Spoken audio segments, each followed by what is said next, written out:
Target fix అయింది. Time ప్రకారం work complete చేయాల్సిందేనంటోంది AP ప్రభుత్వం. అమరావతిలో ఒక సంస్థ అనుకున్న మేరకు పనులు చేయడం లేదంటూ మంత్రి నారాయణ అసహనం వ్యక్తం చేస్తున్నారు. ఇకపై ఇలాగే ఉంటే ఊరుకునేది లేదని అంటున్నారు ఆయన.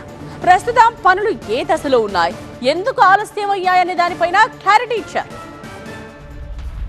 నవ్యాంధ్ర రాజధాని నిర్మాణాన్ని అత్యంత ప్రతిష్టాత్మకంగా తీసుకున్న చంద్రబాబు సర్కార్ మాస్టర్ ప్లాన్ ప్రకారం ఏకకాలంలో అనేక నిర్మాణాలను చేపట్టింది. అసెంబ్లీ, హైకోర్టు అధికారుల నివాసాలు సహా అనేక నిర్మాణాల పూర్తికి టార్గెట్ కూడా ఫిక్స్ చేసింది.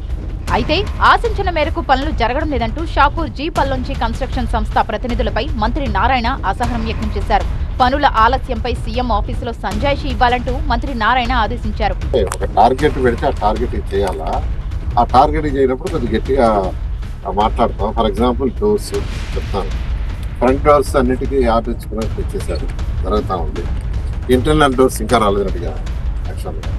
ఇటువంటి మా లెవెల్లో మేము పెట్టుకున్న షెడ్యూల్ ప్రకారం మేము అడగటం చెప్పడం గట్టిగా చెప్తాం. ఈరోజు వాళ్ళ మేనేజ్మెంట్తో మాట్లాడాలి.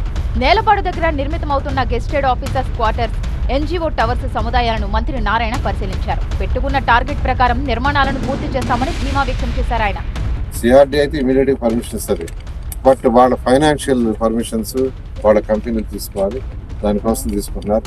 అది కూడా అయిపోగానే అది కూడా కంప్లీట్ చేయడం. ఈ విధంగా అమరావతి రాజధాని గత ప్రభుత్వం ఏదైతే నాశనం చేసిందో దాన్ని ఈరోజు గౌరవ ముఖ్యమంత్రి గారి ఆధ్వర్యంలో ఎంతో వేగవంతంగా జరుగుతుంది.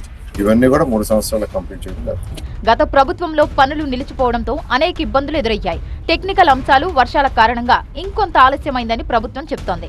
ఏది ఏమైనా రికార్డ్ టైంలో అమరావతికి ఓ రూపు తీసుకొస్తామంటోంది ప్రభుత్వం. గ్రౌండ్ లో పైపులు ఇచ్చేస్తున్నాం, ఎవరి లైన్లు వేసుకోవాలన్నా ఆ పైపులో వేసుకోవాలి, దాంట్లో వేసుకోవాలి, అలాంటి సిస్టమ్. అదేవిధంగా స్టవ్ వాటర్, డ్రింకింగ్ వాటర్, అవి చేయటానికి టైం ఎక్కువ పడుతుంది. అవి ఒకసారి అయిపోతే రోడ్డు అనేది చాలా ఫాస్ట్గా అవుతుంది. ఒకసారి రేపు జూన్ లోపల, రేపు కమింగ్ జూన్ వర్షాలు వచ్చే లోపల గ్రౌండ్ లోపల ఏదైతే చేయాలో అవన్నీ కూడా కంప్లీట్ చేసేసరిగా చేయమని చేస్తాం. ఆ విధంగా వాళ్ళు కూడా వచ్చేస్తున్నారు. ఆ వర్క్ అయిపోతే వర్షాకాలం వచ్చినా ఆ వర్షాకాలంలో కూడా వర్క్ చేసుకోవడానికి. సార్ సెకండ్ పోలింగ్ ఎంతవరకు వచ్చింది సార్? కూలింగ్ జరుగుతుంది, మొన్నే అధికారులు ఇచ్చారు. 3 ఏళ్ల తర్వాత చూడండి, అమరావతి అద్భుతంగా కనిపిస్తున్నట్టు భరోసా ఇస్తోంది ప్రభుత్వం.